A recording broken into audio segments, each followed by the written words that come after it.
Hi everyone who's watching. We're currently just getting this set up, so if you just bear with us for roughly 100 seconds and we'll be there. It just takes a few seconds to make sure this is streaming in all the places, so because we're live on YouTube, Facebook and also Twitch as well, so that seems to be going through fine. Let me just make sure that's on as well. Yes.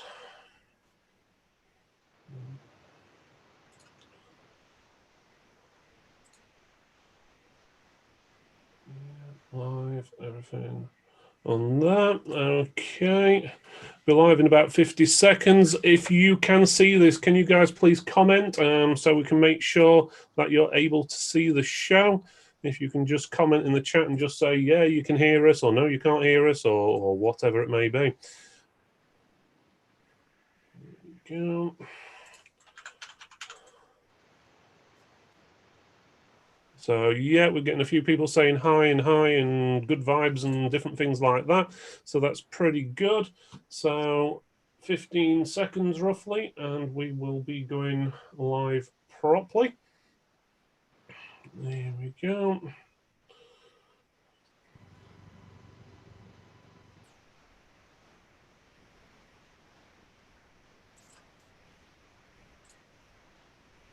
Welcome to the Tech for Tech's Tech Talk, Episode 4, Women in Tech, A Day in the Life. This is a live show. I'm Phil Griffiths. This is streaming live on the TFT Facebook group and page, YouTube and Twitch. You will now also be able to listen to the show on Apple Podcasts as well as Spotify, with other platforms coming soon in the near future. Today, the show will be hosted by Jennifer Griffiths, who is the owner of Tech for Techs, and this show is about women in tech. So over to you, Jennifer. Thank you, Phil. Today I have some special guests with me today. I have Ms. Alison Cook, and she is from East Anglian Data Recovery. Hi, Alison. Hello there. Hi. How are you doing? I'm very well, thank you. Thanks for inviting me along. And I have Ms. Caroline Howell, and she is from the Pewter Tutor Computer Services. How are you, Caroline? Hi, I'm good, thank you. Looking forward to a bit of a chat. And I have Miss Sophie Bingham. I hope I got the name right. She is from BluTack in Redford. How are you, Sophie? Good, thank you. And we have Sharon Richards from Eurosoft. How are you, Sharon? Doing well. It's a great evening, and I'm glad to be here. Thank you so much. Thank you.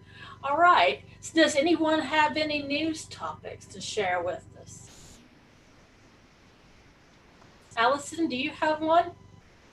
Just really what's been going on in the office this week. We've noticed quite an increase in the number of solid state drive devices coming through. Had a bit of a flurry of those this week. So yeah, that's one thing that tends to be happening. I don't know whether it's just the first kind of phase of when these started to be upgraded several years back that are now starting to come through. But yeah, that seems to be what we've had a lot of coming in flash work this week. Still the mechanical hard drives, but it's the same old story, client coming in with no backup, and we have to try and do what we can for them. Yeah. Sophie, do you have anything to share with us? Yeah, I recently got a back glass laser machine for my shop. So it means that I can do like just the back glass repair on iPhones. And we're the only shop in town that offers that. Oh, nice. So you have one up on the competition. Well done, you. Mm-hmm. And I'm going to let Caroline come up and tell us what she has in news. So this week I've done a couple reinstalls of Windows 10, and I just want to say a program that has just saved me a ton of time is on a website called nanite.com, and you basically tick the boxes of the programs you want: Chrome, OpenOffice, Foxit Reader, Zoom. Tick the box, download the installer, and it just puts everything on the computer for you. It's such a time saver compared to going to each page and downloading and all that sort of stuff. So if anyone's not using it, look it up, nanite.com. Yeah, it's worth a go. It really is. Sharon, over to you.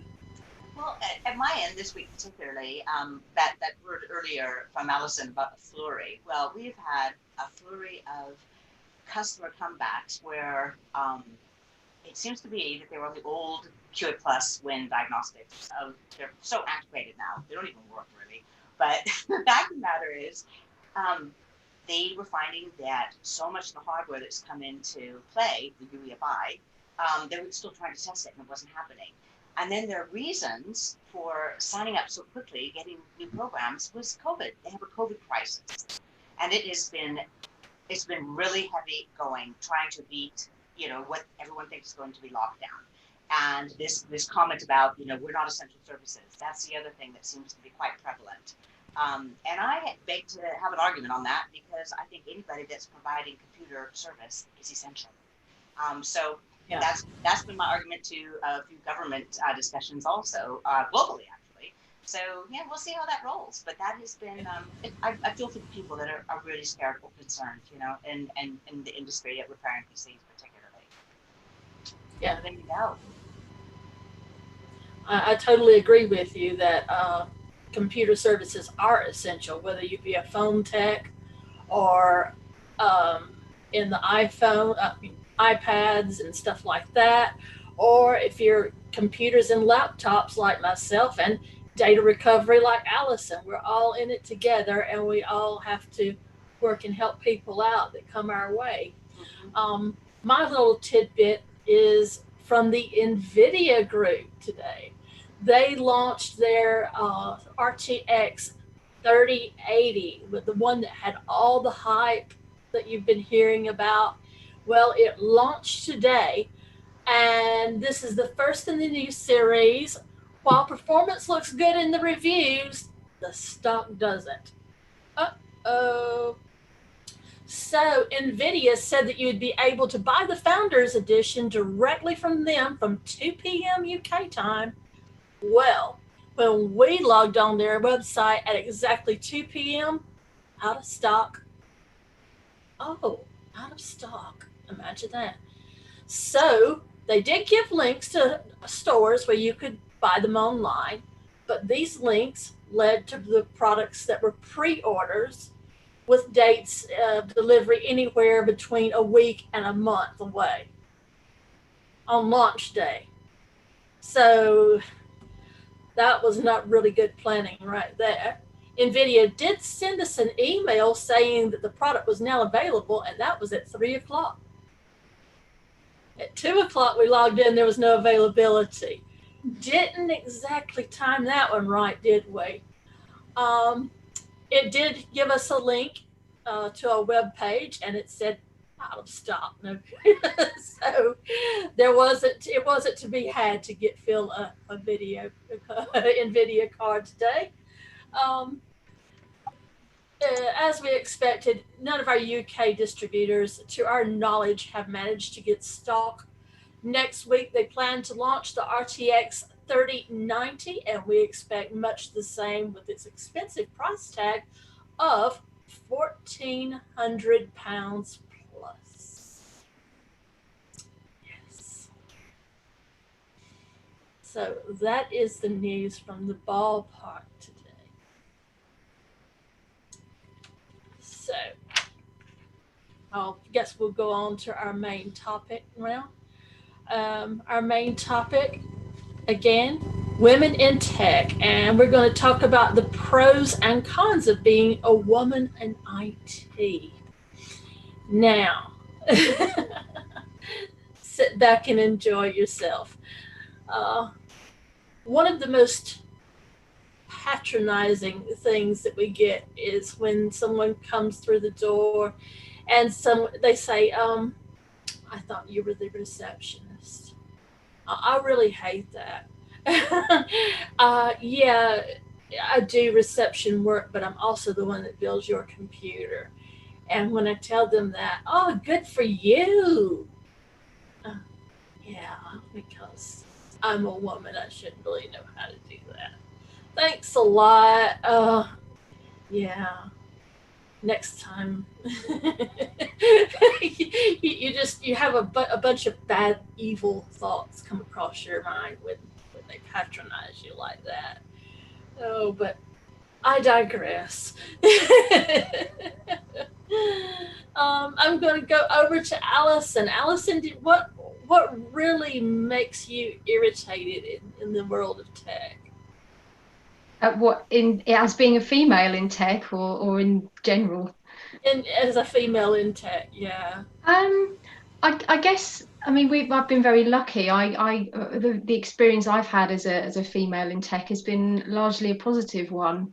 Most of the time, the clients that call us know diddly squat about data recovery, so it's not that they're going to call and ask me something, and if they want to go really technical, then of course Steve is the person that deals with that side of things. But on the whole, they're very respectful. I haven't had a bad experience in that respect. Mainly, delivery drivers are thinking that I'm the secretary or the receptionist, but other than that, I suppose the majority of the time I deal with clients, it's on the phone. We don't have too much of the face-to-face side of things, so they probably take my word for it when they do speak to me, and it's been pretty positive.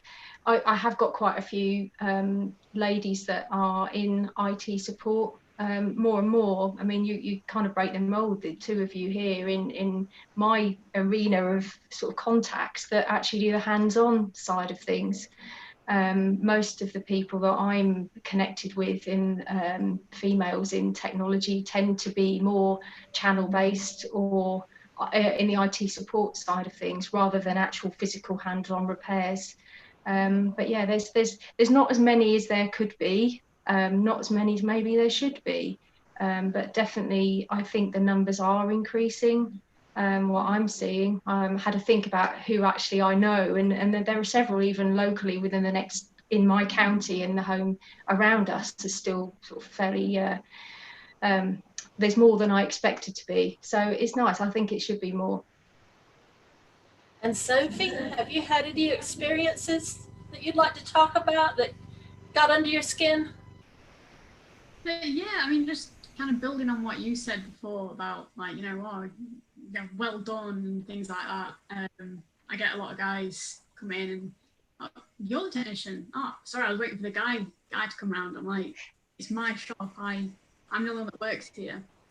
I'm like, oh, well, kind of just watch what you're doing. Are you sure you know what you're doing? And it's like, I've been doing it 8 years. I do know what I'm doing. Like, you don't need to patronize me and ask me if I know what I'm doing. Exactly. Yeah. If you didn't know what you were doing, you wouldn't put yourself out there and have a shop. Well, yeah, exactly. Caroline, what about you? Yeah, so I mean, I've been running my business now 17 years, so I've got quite a bit of experience under my belt. When I started out, and still today, I get the occasional phone call where it's like, so who does the repairs? Is that your husband? And I'm like, no, that's me. It's my business. Oh, but who's the man in the picture? I run an advert in a local magazine, and it's a photograph of me in a lumberjack shirt with my short hair. Right. And it was like, the man in the photo? Yeah, with the lumberjack shirt. I was like, no, that's me. Oh. Like, you can't have a woman with short hair. So I've got a little bit of that, and I've been sexually harassed once, which was not great, but generally once I've been somewhere and people know that I can do my job and I'm good at it, and they come back for seconds and thirds and fourths and recommend their friends, then it's good. I think it gives us it's my unique selling point, is that I'm a female coming into your house. I'm not as intimidating as a man maybe. So, I use it to my advantage where I can, definitely. Hey, Sharon, have you had any whirlwind, earth-shattering? Whirlwind is right, especially the world part. For me, I think I've been doing this a long time. And so this starts back, like 1985, 86, where, we gals were out on the trade floor show. And even though we knew what we were talking about, that's not what they wanted to hear us talk about. And I'm talking about the guys. So, but boy, I'll tell you, more fun than hassle for sure. You know, you roll with it. It's like one great party. But I think really just supporting, you know, customers has probably kept it less of a hassle for me. I think I don't really recall, you know, bar the stuff that happens at trade shows. You know, I don't really recall having much grief. You know, I have had, you know, lots of customers over the 30 plus years that have been upset about something, and really upset. And I think because sometimes you're a woman, they feel they can rattle you more so. But the majority of the time, for me, it's been they just needed someone to talk to about it. So once that issue was disclosed and they got it off their chest, then you could move on to something better. So that's, you know, that's probably, and I guess because I'm in more business development and, you know, communicating with the customer, you know, trying to make it right for them. What are their issues? I haven't had to fight for this space that the other gals have. You know, they running their own shops like that. I can't imagine how tedious and difficult it must be. You're face on with me as that type of customer going in. What's the matter with my computer? What's the matter with my phone? What do you mean you can't fix it? But it has nothing to do with gender. It just has to do with my frustrations of, you know, hair. So I get this for the other gals for sure. Well, now we're going to move on to the pro side of things. What is wonderful about our job? Well, I'll go ahead and I'll start us off. I have a lot of teenagers that come in my shop, and they either want to just look around and hang out with their buds, or stand around, point about the Cooler Master keyboard in the corner or something, and they'll ask me a question. And the first time it ever happened, I thought, yeah, you're trying to see how much I know.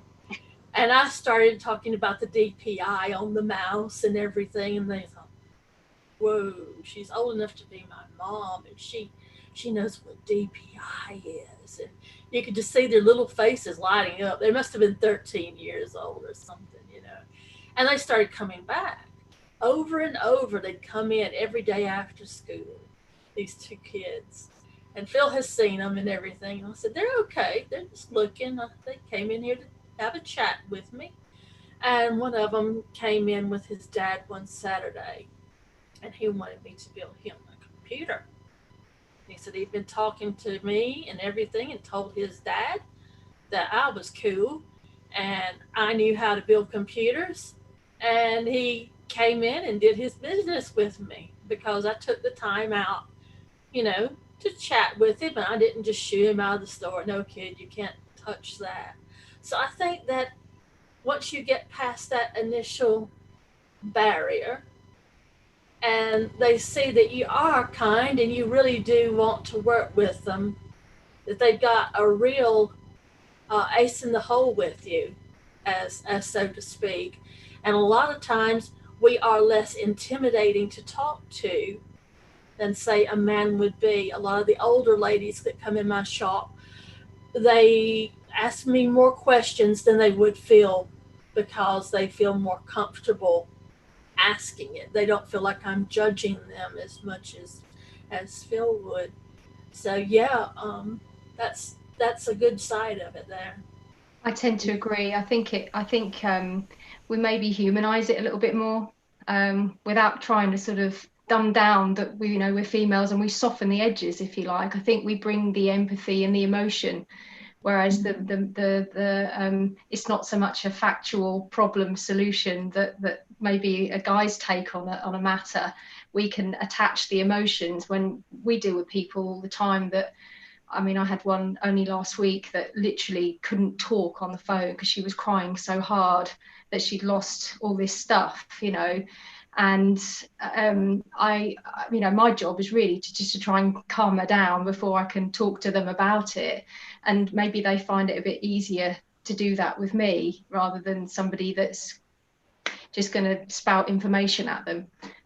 So I do think we can sort of buy into the reason why they are there, rather than just a straight sale or a use of a service. So I think it has its pluses, definitely.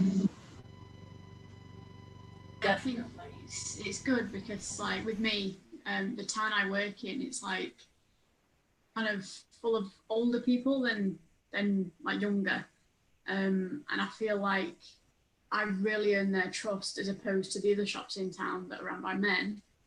And they trust me and they come to me and they ask me a lot more, and I get a lot of recommendations because I build that trust up front.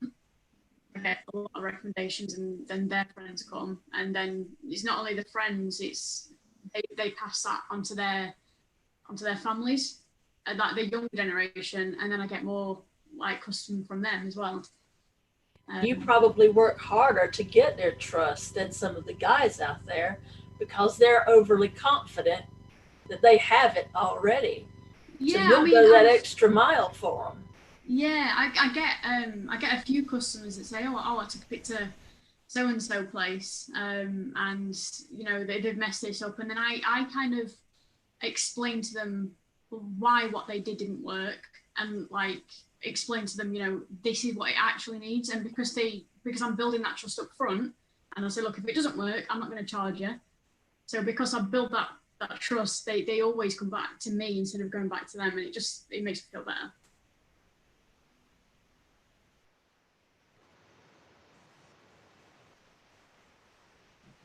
Well, I'm happy to jump in on this. Yeah, I was thinking on the that trust is such a big thing. And yeah, I think one of the best roles that I continue to play, but started out probably 10 years ago, I call it, after living here for so long in the UK, right? I call it the Speaker of the House. And honest to goodness, that seems to be my role in the majority of the business meetings that we go to globally.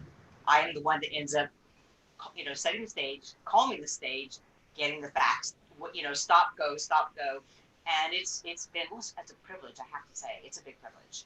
And I really enjoy it. I can't say enough just how respectful, you know, whatever gender is in the boardroom or, you know, at the presentations. It's been really lovely just being able to, unlike you, Jenni, you're sitting there as a moderator and, you know, making sure everything happens. It is a privilege. It's a great feeling to know that you can keep everybody going. You all can come to agreement. And it's you know, just like Sophie says, it's a big trust factor. And I really think that that's been my favorite thing over all the years that I've done business. Indeed. So for me, I think it's not so much a tech thing, but certainly working for myself and running my own business has just allowed me to generate an income whilst looking after my own kids. So it's just working from home. I don't have a premises. I do everything from home, and I go out into people's houses, or I bring stuff back here and fix it. It's just given me that flexibility to be able to raise my kids without having to put them in daycare or anything like that. And that, for me, was a really high priority, and running my own tech business has allowed me to do that. So I think that's my biggest pro.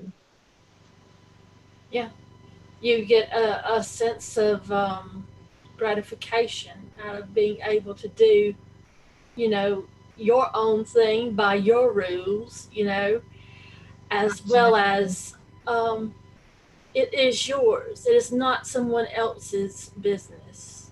No, it is yours. I've been a role model to my girls to show that you can hold your own in what's a predominantly male dominated business. And now I've got a teenage daughter who's really into computer programming, and hopefully will invent the next big app and make it $1 million. That's fantastic. No pressure. Fantastic. One can only hope. Yeah.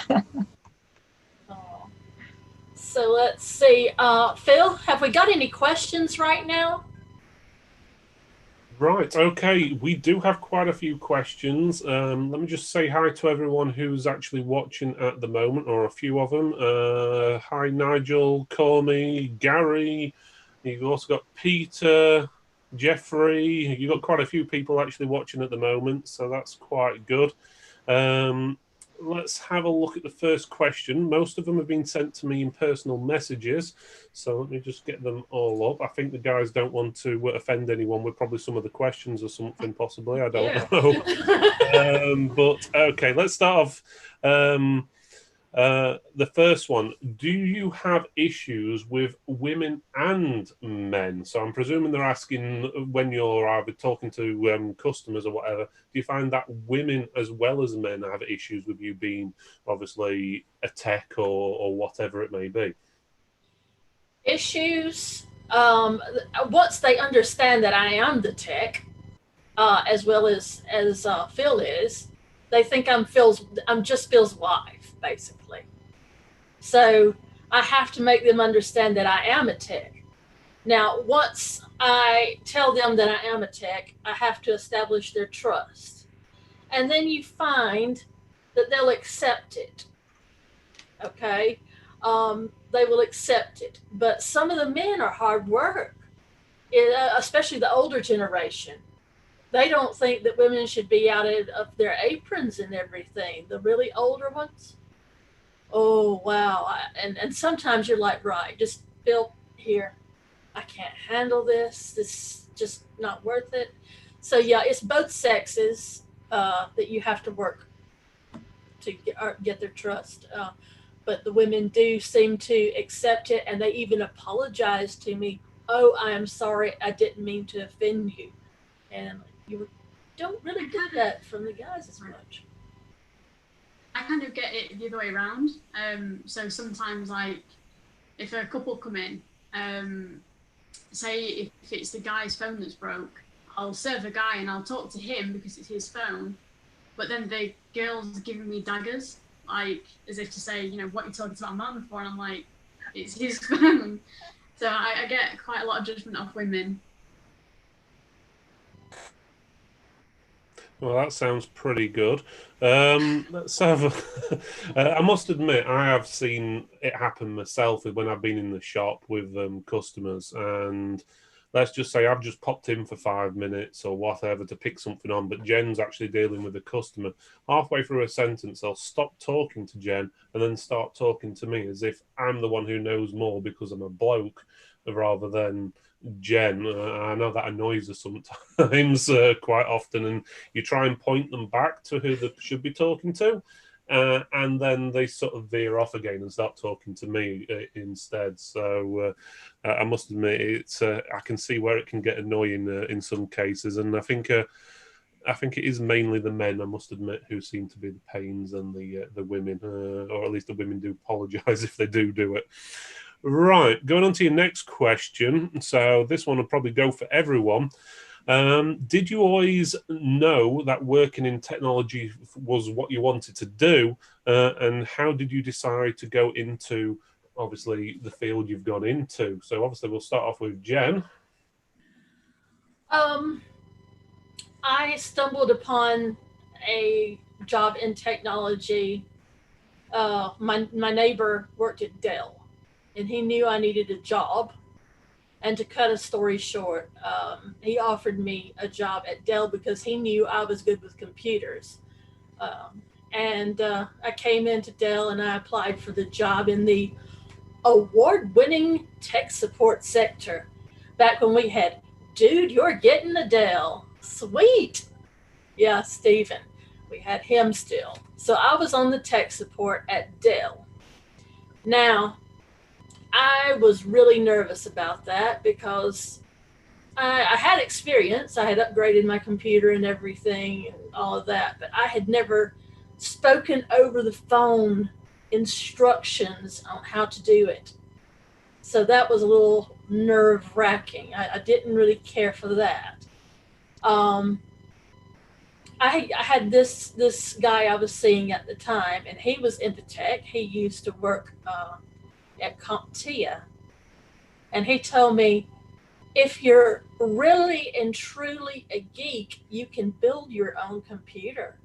So not only am I working at Dell, I've got to prove myself to you. Right. Well, I built my own computer. And he watched. And in amazement, as I have this computer building on his mom's dining room table, the only thing he did that I could not do at the time because I was shaking, I had the AMD processor, which has little pins. And if you bend these pins that go into the board, you're sunk. That's game over right there. And I have a shaky hand on a normal day. Well, this day I was really shaky. So he dropped the processor in for me. I latched it down and took off, boom. And from then on, I knew that I wanted to be a tech. That was the only thing in the world that was going to satisfy me, was being a tech. I had no idea I was going to end up in the tech industry at all. I started out my career in sales and customer services, so I had a lot of experience in that field, selling all sorts of different products. But it wasn't until obviously I met Steve, probably coming up 15 years ago, and he was a tech, not at the time, but he came back to it after moving into Norfolk, and we decided that we were going to do this. And so this is where the teamwork side comes in, because obviously the technical side is dealt with by Steve, whereas I deal more with the marketing and that side of things and the sales side of things. So it was a bit of a baptism of fire. I remember getting our very first inquiry from the website that we built for ourselves, and putting my hand over the receiver and going, I've got a call. What do I say? And it's only just listening and learning, and just learning on the job as you go. And now I feel fairly confident and comfortable talking to clients about their needs. It wasn't something I ever set out and thought, I always thought I'd like to run my own business, but I didn't know until when we got here really that it was going to be in technology. Yeah. And a good job you do at it, I must say. Well, we still, I still learn things every day. I think we all do. Things move along so quickly. What was sort of very current and updated, up to date last week, something else will be superseding that not too long. There's always improvements going on all the time, and upgrades and stuff. So you have to keep fresh and keep learning, or you stagnate, don't you? So I'm a bit similar to Alison in that I used to be a school teacher before I started my own business. Hence why the business is called Pluto Tutor, because I started out tutoring older people, how to use their computers. And then from there it grew. I went to my one client and his internet wasn't working. So it was like, fix that, back in the old dial-up days. And I was like, that was a bit more fun than actually talking spreadsheets for an hour. And it grew from there. So, but yeah, school teacher to IT tech, quite a jump, I think. I would say good for you, but that just doesn't seem appropriate. What about yourself, Sophie? I didn't think that I'd have a job in it, in tech. I just always thought I'd work retail because that's just what I'm good at. But when I was 17, my own phone broke and I didn't want my dad to find out. So I started fixing that, and I thought if I'll give it a go, why not? And it worked fine. And then that kind of turned into my friends saying, can you fix mine? And then I thought, well, if I'm doing it, I might as well get paid for it. So I found a job in phone repair, and I've been doing it for 5 years now. So I'm absolutely loving it. It sounds like you fell into it like Phil did. He used to upgrade his dad's old BBC computer with his pocket money when he was a little bitty boy. And he would spend all this money on this old computer. upgrading it, and he would do the putting in of the hardware himself. He just opened it up and figured it out for himself, what was what. And here he is today. So it's just trial and error learning. And if you are a good tech, you never stop learning. You're always hungry to learn more. I think if you've got a practical mindset and an engineer's almost mindset, it doesn't matter what sex you are. I'm really cack-handed. I'm not practical at all. So all of those kind of tasks just go over my head really, and they don't interest me. But I think if you're a practical person, then it doesn't matter what sex you are. You'd be a great tech, won't you? Hands-on. We're all good at something. Yeah. You're good at data recovery. Well, not I don't me know as anything such, but about it. I don't know a thing about it. I know what fabs will let me do. Yeah. And but I have my magic needle, Jenny. That's the thing. And that's a story for another day. I know. What about yourself, Sharon? How did you get into the industry? It's an interesting question. Back in 1985, I stumbled into a job for collections, actually, at Award Software, the BIOS people, as you may remember. And that was in Los Gatos, my hometown. And before that, I had been a brand inspector, working emergency projects for the California Department of Food and Agriculture. So my goal was to become a veterinarian. So that was quite a leap of faith, changing into the tech industry. I learned a lot there, and was mostly bitten by, again, business relations and helping to propel, companies forward that needed that type of product. And then happened to meet the owner of the company, Systems Constructors, which became Eurosoft, and went on from there to 40 years later as a company, and 31 years there for me, helping to make that company go from one roller coaster ride to the next. And it's been really good. I've enjoyed it tremendously.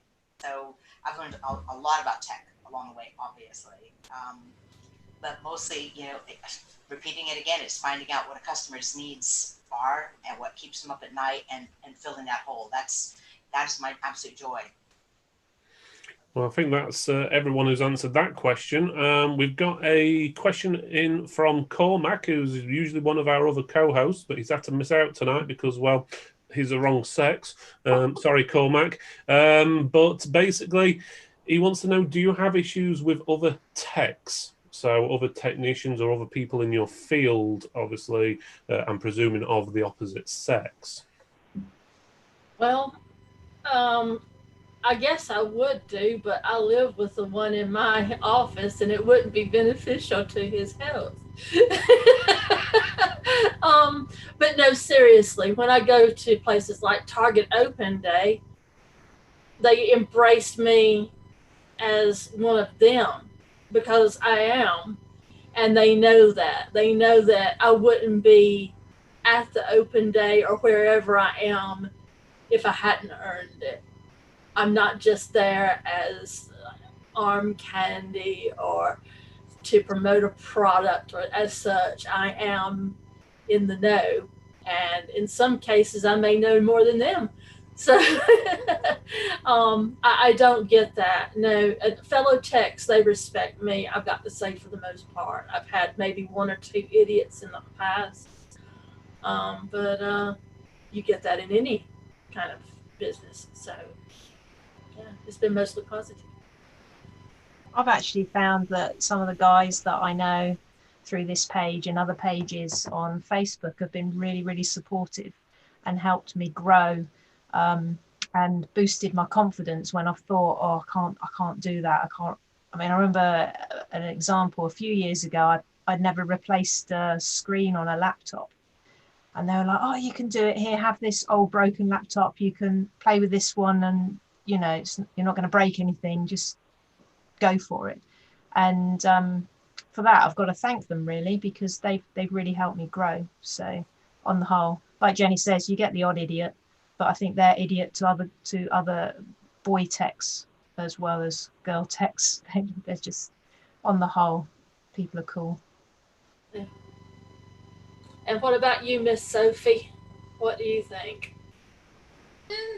I think I don't really work with anyone. I work on my own. I just run the shop on my own, so I don't really get like any colleagues say anything like, you know, anything bad. But I'm in a group, in a WhatsApp group, and everybody there is just really supportive. Like if I've got any questions about anything, literally everybody's just so helpful. I did have one instance a few years ago when it kind of shook me a bit and put me off putting things online, because I've got an Instagram account where I put all my pictures of repairs, like before and afters. And I had a question about something, and I didn't know. I'm not very good with software. I can do hardware like screen replacements, battery replacements, but software I'm not super great with. And I just put a picture on Instagram saying, look, like, hey guys, does anyone know anything about this? And I got a comment on it saying, you know, if you don't know what you're doing, get back in the kitchen. And that was from another technician. It really put me on like posting for a while. I thought I'm not going to bother, because I'm here asking for help, and you're going to talk to me about that. But apart from that one comment that came back a bit, everybody I know has just been super supportive and really helpful. Yep. There's always that one that has to bolster up and pretend that he's macho and everything, and all he does is make a big prat of himself. So, Sharon, what about you? Tell us. I'm surrounded by techs, you know, engineers of the highest quality, and quite frankly, it's not so much that I get hassled by them, but it's because I respect what they're doing, and I, you know, will turn over that card every time and say, you know, what do I need to do? What can we help with, you know, with this customer?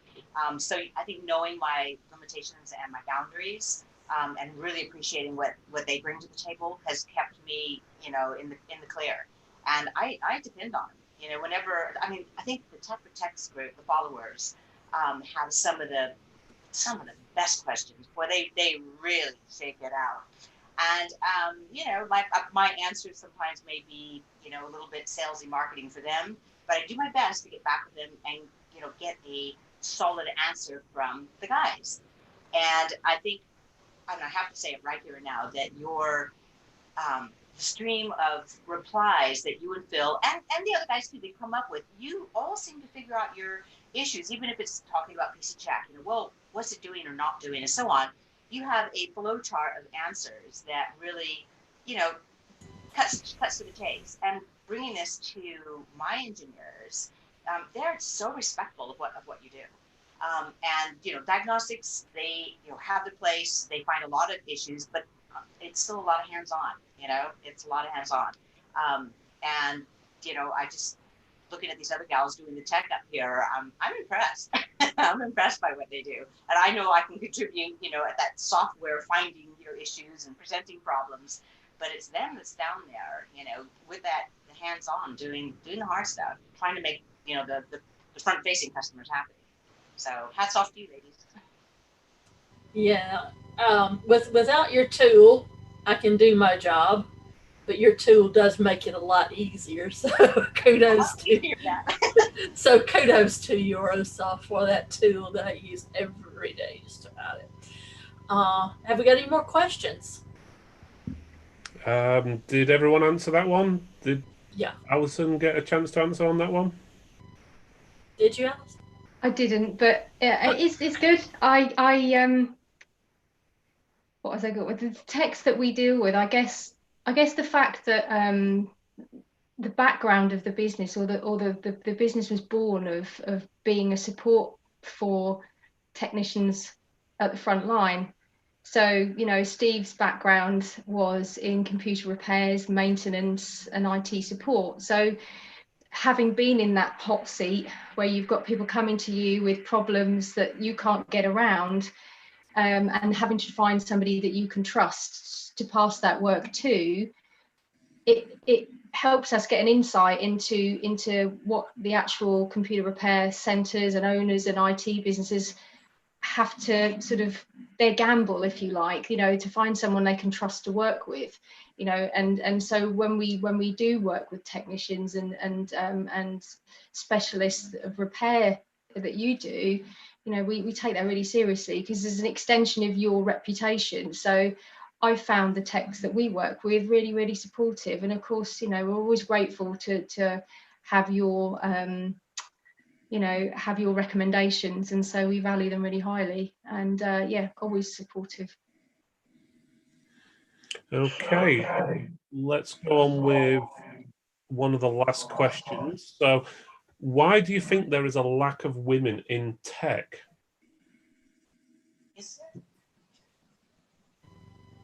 That's a good question. It's because you've got to be a special kind of lady to work computers and fix them, and there's not many of us out there. Yeah, A particular set of skills. Yeah. I think a lot of the women out there, and this is not in any offense, they don't see it as the glamorous job. It's not something that you dream about when you're a little girl that you want to grow up and be. A lot of us wanted to be nurses at some point. I went through the nurse phase and the paramedic phase and all sorts of stuff. I wanted to be a DJ at one point, like my dad. I got it half right. So yeah, it's not the glamorous job that you dream about when you're playing with your Barbie doll. You never see IT Barbie or anything. So I wish they would make it though, because that, I think she'd be really cool, and she could possibly be a good influence on little girls, But you see mostly men walking around with the geek glasses that have the little piece of tape, and those in high school, you just know they're going to end up in computers. You just know it. And you're thinking, oh gosh, I don't want to be related to this right here. Oh, just shoot me now. So I think the glamour side of it is not there a lot. And it's not that girly girl job. You can't be a real high-strung girly girl and do what we do a lot of the time, because you're going to be crawling around on your knees under someone's bench or their desk, whatever, and you're going to get filthy dirty. So it has no place for the girly girl. Like Caroline said, it takes a special kind of lady to do what we do. And I think also that there haven't been the role models for girls growing up now. You've got like the Steve Jobs and the Bill Gates, but where are the female equivalents? But I think as time goes on and more of us come into the industry and progress up the ladder, then there will be those role models. I'm in the process of getting involved in careers for secondary schools and going in so that their girls, 13, 14 can see, oh, that's actually a career option for me. It's not, I don't have to be that stereotypical nurse, or, the gender stereotypes are now, the last century. So, yeah, you know what I'm trying to say.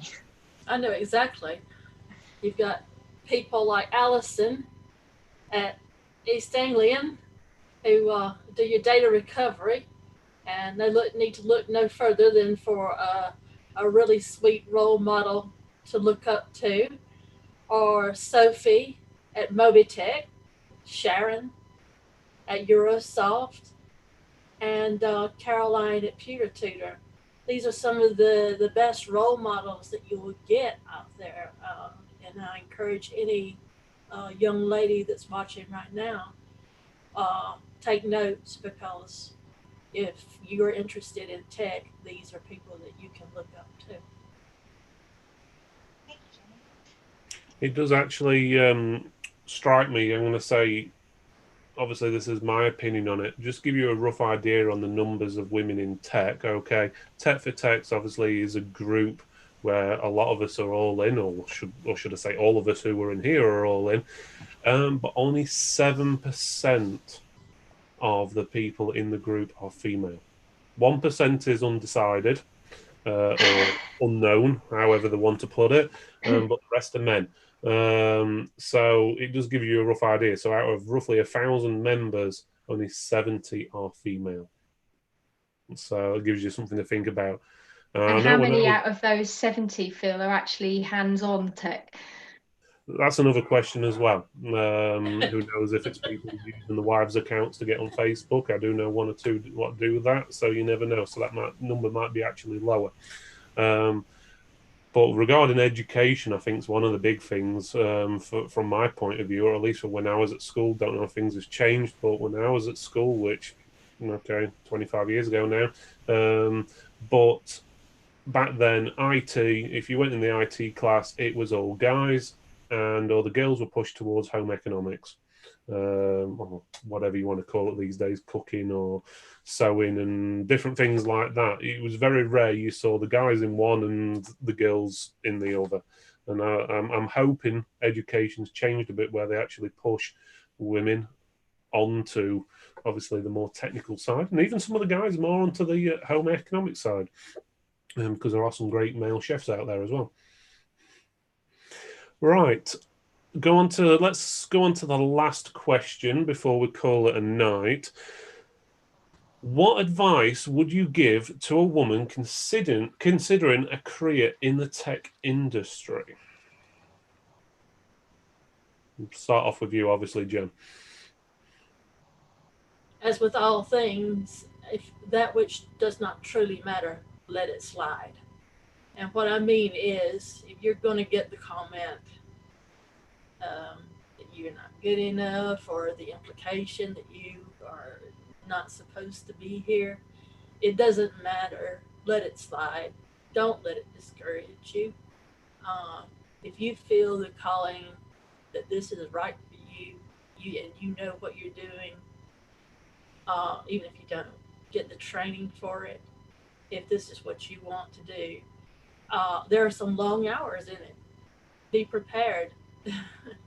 You will sit down and you'll think, oh my gosh, I'm absolutely shattered. And you will not have done anything but diagnostics that day, but you're so mentally drained.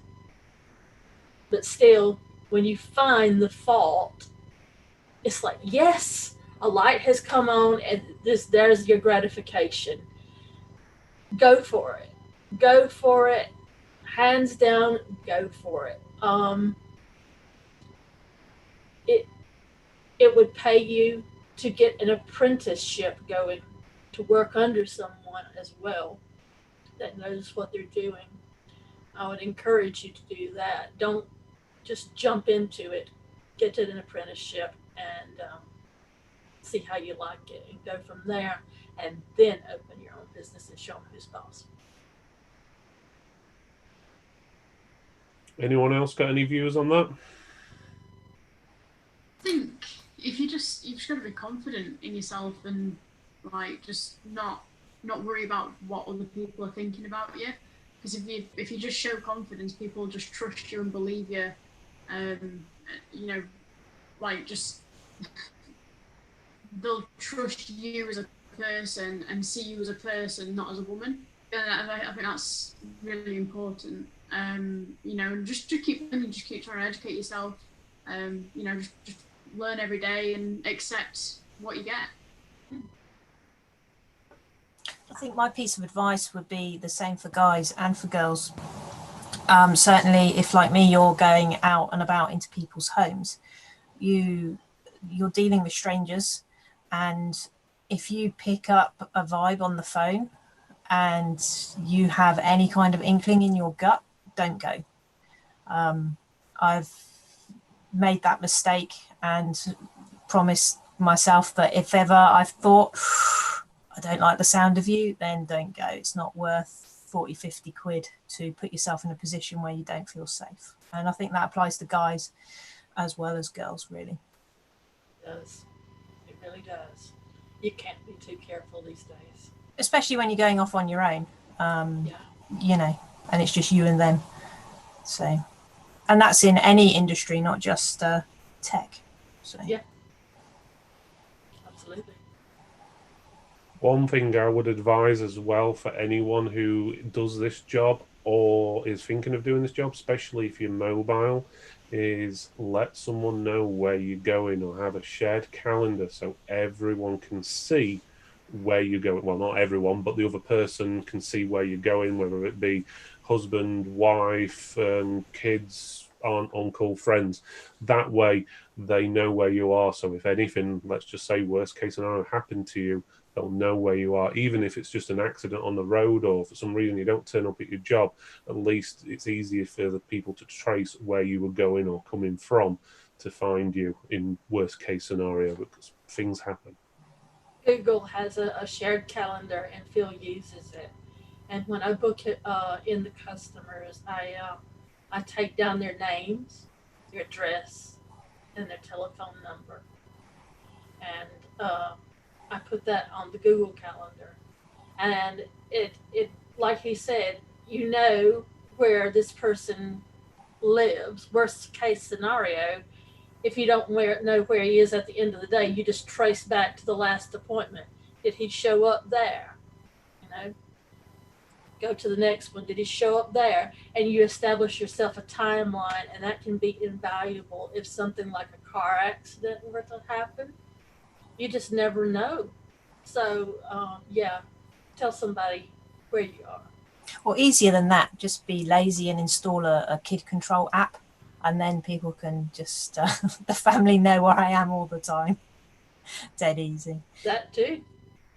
That's always a good bit of advice as well.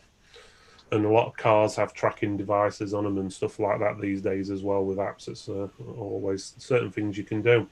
Right, we're approaching the end of the show. Is there anything anyone would like to say or comment on before we do finish the show? I'll take that as a no then. So, well, first of all, I'd like to thank Alison, Caroline, Sophie, obviously my co-host Jennifer and Sharon for attending today and taking part in this. If you are an independent trader, store owner, MSB, a tech vendor or distributor, and you can find out more information about Tech for Techs at techfortechs.co.uk/join. Join over 1,000 members just like you that can give you free business or tech advice. And did I say it's totally free to join with no membership fees or costs to you?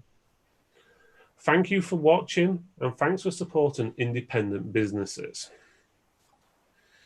We'll see you next Friday, actually, at 2 p.m, where we have got a special show with Target Components, where we'll be going through with their managing director, as well as a few other members of their staff, about what Target can offer you. So see you next Friday at 2 p.m. Thanks for watching, everyone. Bye. Night.